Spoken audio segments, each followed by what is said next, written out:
6월 27일 토요일 매일 성경 묵상을 시작합니다.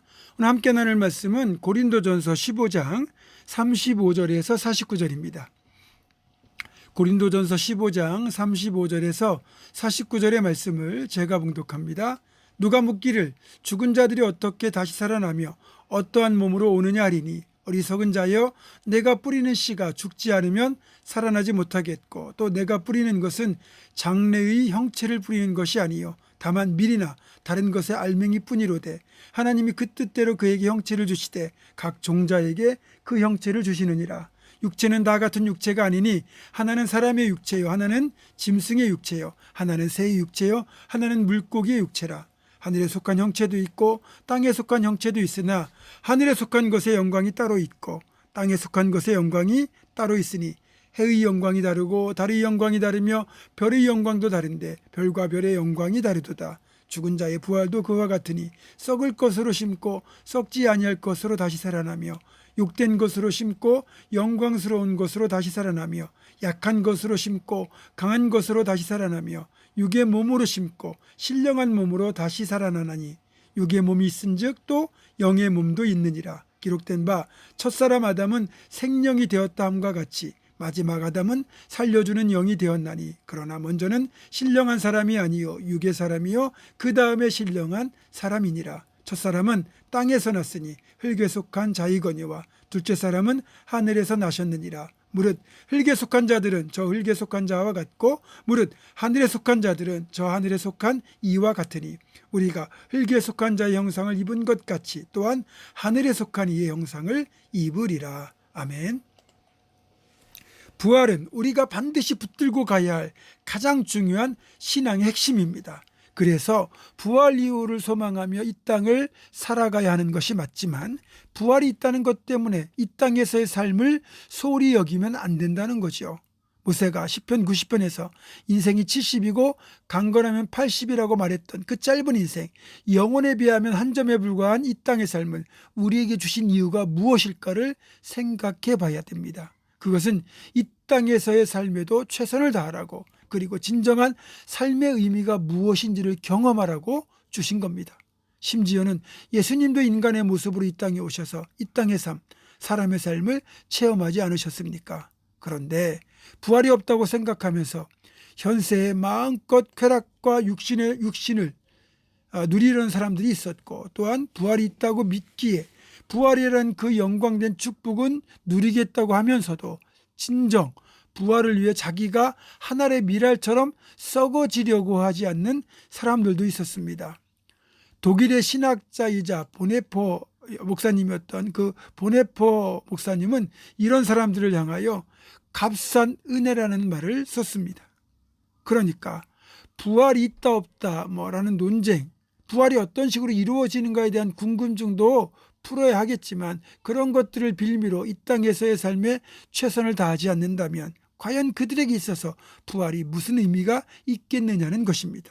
요즘은 돌아가신 분들을 시신 그대로 매장하기보다는 대부분 화장을 해서 유골을 매장하거나 낙골당 또는 수목장을 치르는 경우가 많습니다. 그러나 예전에는 장례를 치를 때 화장하는 걸 꺼리는 분들이 있었어요. 또 그런 분들 중에 신앙인들도 있었는데 그 이유가 재밌습니다. 화장을 하게 되면 나중에 부활할 때 다시 육체를 입을 수가 없다고 생각해서 화장을 꺼린다는 거예요. 정말 그럴까요? 화장해서 시신을 태워버리면 나중에 주님 재림하실 때 영원히 입을 수 있는 몸이 없어지는 걸까요? 여러분, 이것도 신비인데요. 만약 이 땅에서 우리 몸을 구성하고 있던 물질들이 다시 모여서 우리의 몸을 이룬다면 우리의 몸이 어떻게 되겠습니까? 다시 썩을 몸이 되지 않겠습니까? 우리의 죽음은 종말이 아니라 부활을 위한 필수적인 통과 의례입니다. 그래서 우리는 분명히 썩을 것으로 심고 썩지 아니할 것으로 다시 살아나며 육의 몸으로 심고 신령한 몸으로 다시 살아난다고 말씀하고 있는 겁니다. 따라서 우리가 몸을 입는다는 것을 지금 육체와 지금 우리가 입고 있는 이 육체와 동일한 것으로 보면 안 된다는 거죠. 현재 우리가 입고 있는 이 육신은 썩을 몸이고 약한 몸이고 욕된 몸이기 때문에 이런 몸으로 다시 살아난다는 건 진정한 부활이 아닙니다.